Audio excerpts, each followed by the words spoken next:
Hello everyone and welcome back to another hashtag trending with me, Ali Reza. The US Army is finally about to leave Afghanistan after 2 decades of occupation. Now, oftentimes when your war drags on for 20 years, it invariably means that you are lost. But some will just never learn from their past mistakes. Former U.S. National Security Advisor John Bolton insists that the Americans were not defeated in Afghanistan, but merely lost patience. Now, we've all heard the same thing being said about the Vietnam War too, walking away. Sir, walking away means you lost. Bolton's comments by no means indicate his approval for the full withdrawal of the U.S. troops from Afghanistan. Quite the contrary. In fact, he believes that the U.S. troops should remain there indefinitely. In other words, he believes in endless war.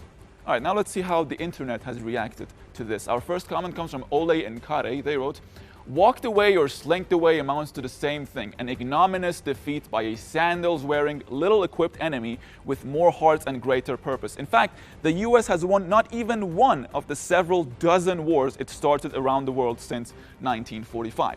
Our next comment is by Erlin. They wrote, "Walked away as in Vietnam because the war was not going to be won. Well memorized the lesson of lying. Walked away equals loss." Their next comment comes from Ashraf. They wrote, "Dislike this warmonger Israeli Bolton. US occupied Afghanistan for 20 years, did whatever they liked, killed innocents in the middle of night, bombed hospitals, etc. Yes, there was resistance, but the fact is America killed thousands and occupied and could have stayed even more.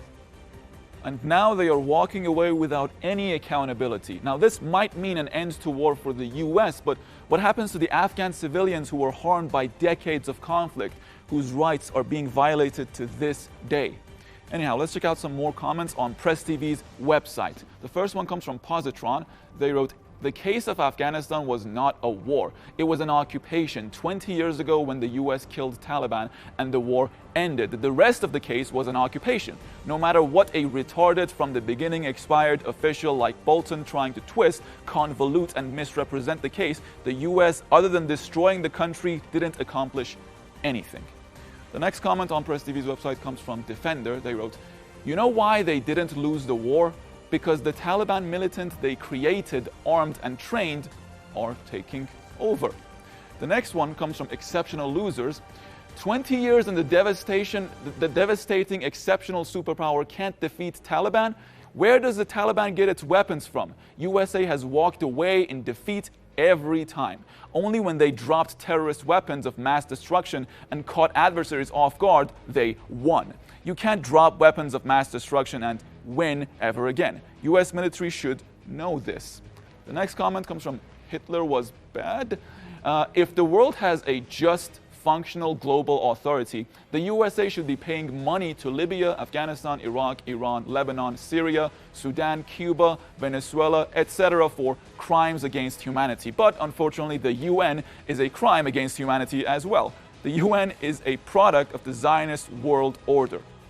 And that calls for even more concentrated efforts towards peace from Afghanistan's neighbors like Iran and Pakistan.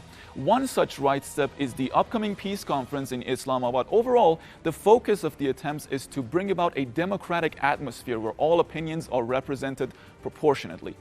The next comment on Twitter comes from Andrew Eager. They wrote, "US left Afghanistan behind a mess.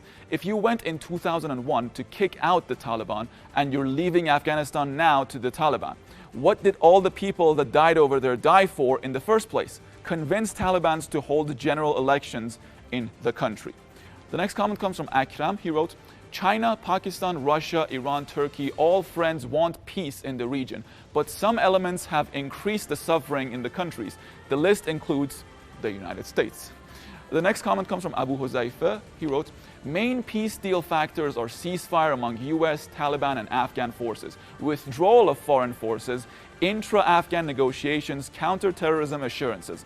Afghanistan cannot solve its problems alone and needs help from Iran and Pakistan." The next one comes from Muhammad Khan. He wrote, "May Allah have mercy on Afghanistan. May peace be established in Afghanistan soon. Amen." And that's going to be it for me in this edition of Hashtag Trending. Until next time, take care and bye-bye.